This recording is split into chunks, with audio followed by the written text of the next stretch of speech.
first thing I did after my rebirth was to make a decision that would change everything. I went to the hospital to end the pregnancy in my belly, a new start yet heavy with grief. I didn't want to keep a reminder of a life I couldn't fix. Once that was over, I went to Jason and asked for a divorce. No arguments, no custody battles. I didn't want his money, his house, or even my son Ethan. All I asked for was a small sea view house, just 3 rooms, tucked away in a quiet coastal town. It was all I needed, just a place to heal. The house felt like a warm embrace. I made it my own, decorating it with loving care. Everything was chosen carefully, like parent-child sets for the appliances. Ethan thought it was all for him at first, dismissing it as nothing more than a mother's attempt to create a space for us. But soon, he began to notice the oddities. The pink children's room, the dolls, and the beautiful princess dresses hanging in the closet. That's when panic set in. "Mom," Ethan said, his voice cracking with confusion. "I'm your biological son. Why don't you look at me but treat this imaginary daughter so well?" I didn't have the heart to explain. Sophie wasn't imaginary. She was real, a precious memory of a life I had lost. She had been mine once, before the cruel twists of fate had taken her from me. But now, she existed only in my heart and in the paintings I made of her. She was my daughter, and I would never forget her. 6 months passed quietly in the town. I lived my life in peace, keeping my distance from Jason and Ethan. They were both part of a life I was trying to forget, but it was impossible to truly escape them. Then, one day, my phone rang. It was Jason. I didn't know why he was calling. Our divorce had been clean, swift, with no words wasted between us. He hadn't asked for anything, and neither had I. We'd parted with indifference. But now, he wanted to know why. I was hanging a portrait in Sophie's room when the call came through. The woman in the painting held a little girl in her arms, sitting by a bay window.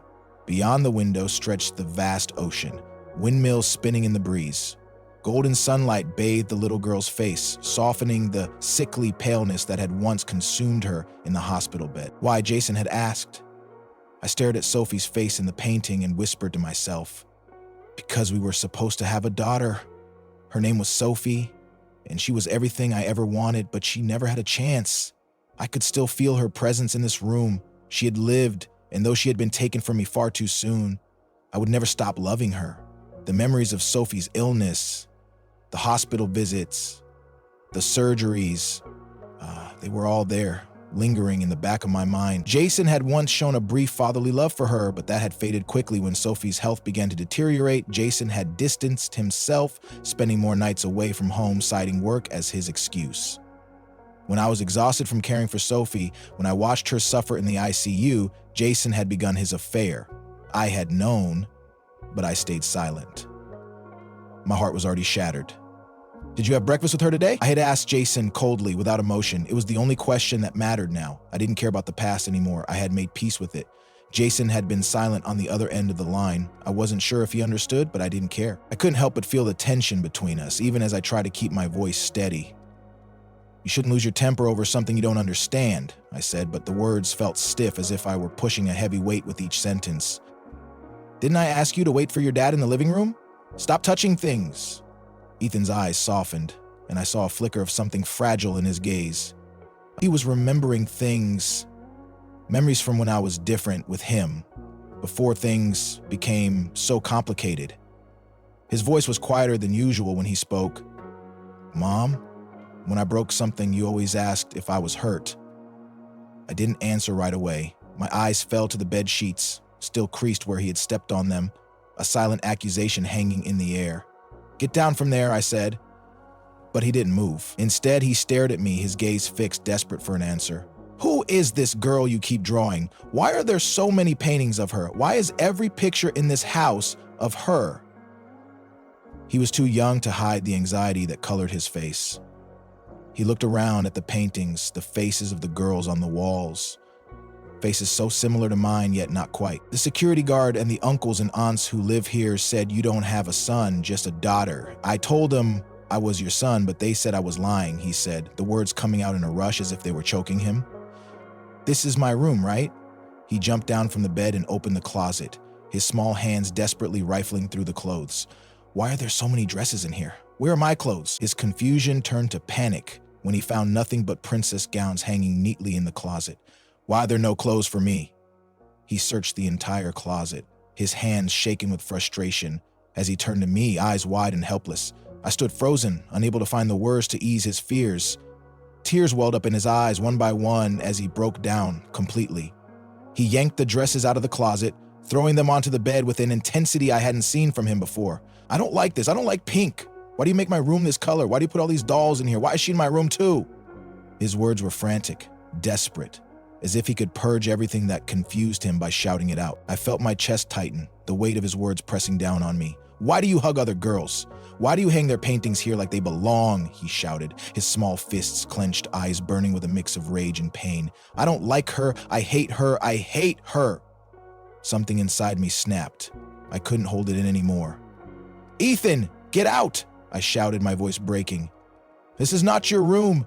There's no room for you here. When Jason arrived to pick him up, Ethan was trembling, his face pale, eyes wide with fear. Dad, he gasped, Mom's crazy. She told everyone she only has a daughter. A month later, Jason and Ethan returned. This time their approach was different, cautious, almost hesitant.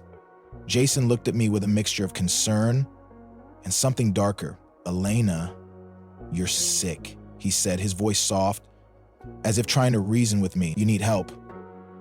He insisted on video calling relatives and friends, forcing them to confirm his version of events, that the daughter I painted and spoke of was only a figment of my imagination. They showed me photos of Ethan grown up, interspersed with a few of me and him. The album was thin, almost empty, just fragments of a past that felt more distant with each passing moment. I never had a daughter, Jason said, his voice steady but laced with a kind of cold finality. It was just your imagination, Elena. I didn't reply. Instead, I stared at the photos, at the faces frozen in time. The album was a lie, a half-constructed narrative, and I felt the weight of its emptiness. Jason's tone softened, his words dipped in regret. Galena, why didn't you tell me we had another child? Why didn't you tell me about her? He held my hand, his voice trembling as if the weight of a long-buried truth had just surfaced. It's my fault. I should have known better. I didn't handle things well.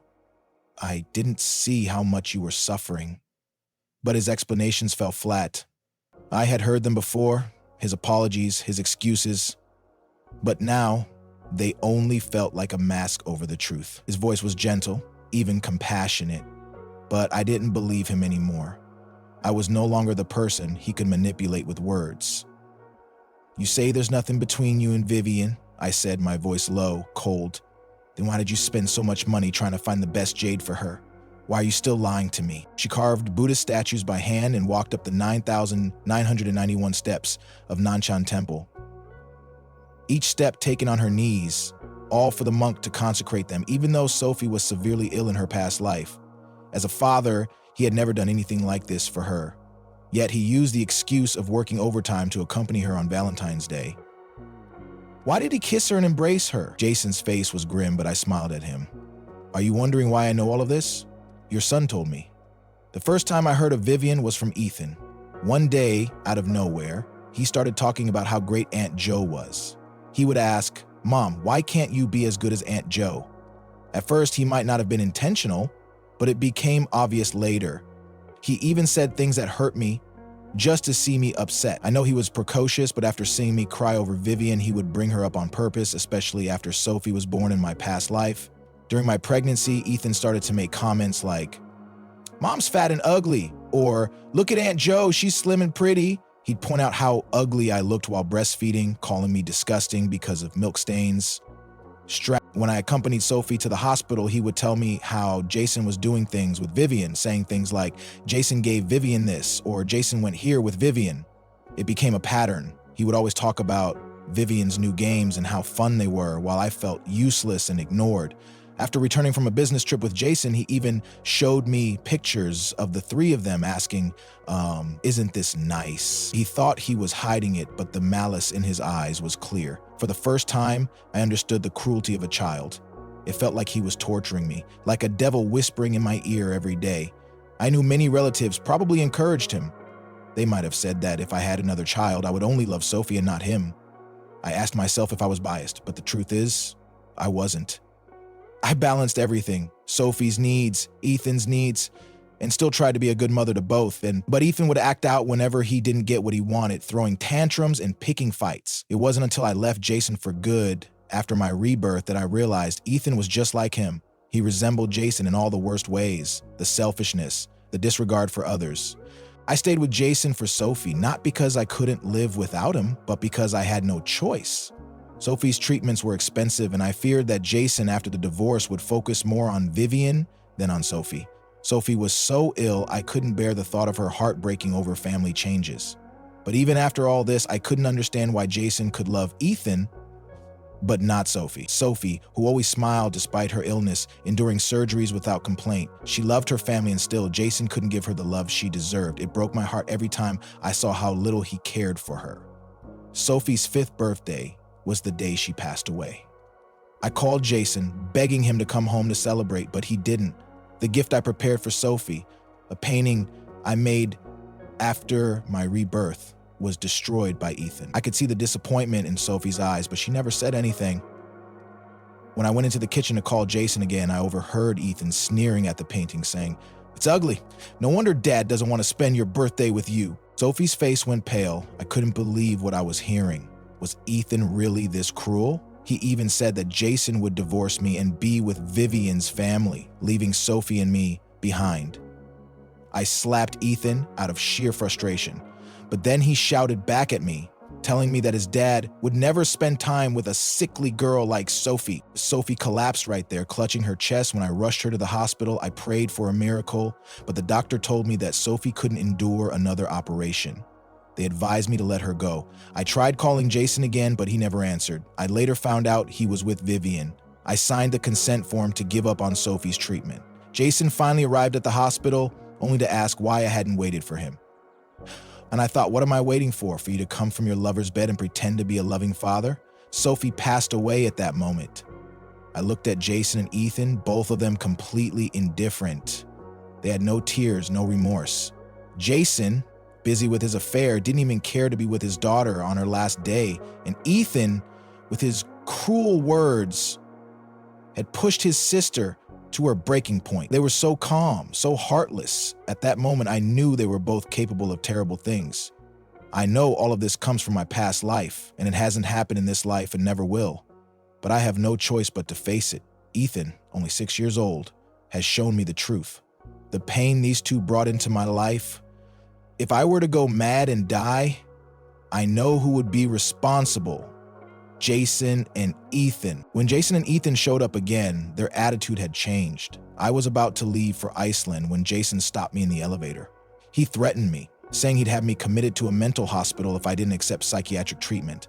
I looked at him and said, "What identity do you have to force me to be hospitalized? We're divorced." Ethan interrupted, "I'm your son. I can do it." I turned to leave, but Jason grabbed me again. In the struggle, the necklace he tore off from my neck fell to the ground, revealing the photo of Sophie I had kept inside. Jason stared at it, then said, "Since you decided to abort the child, you shouldn't regret it."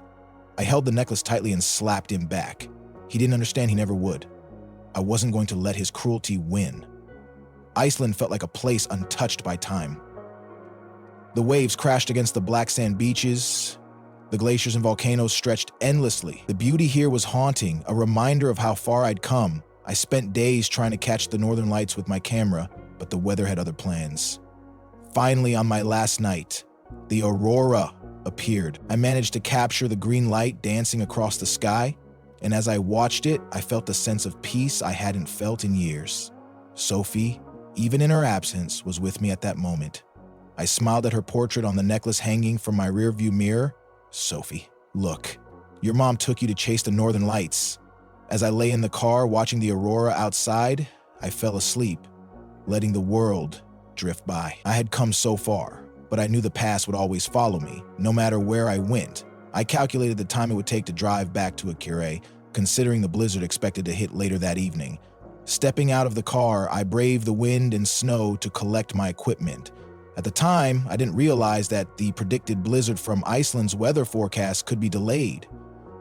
I didn't know it was common for such forecasts to be inaccurate. When I reached the spot where I had set up the equipment, I was met with a mess. Both tripods had been knocked over by the wind, and one of the cameras was blown away.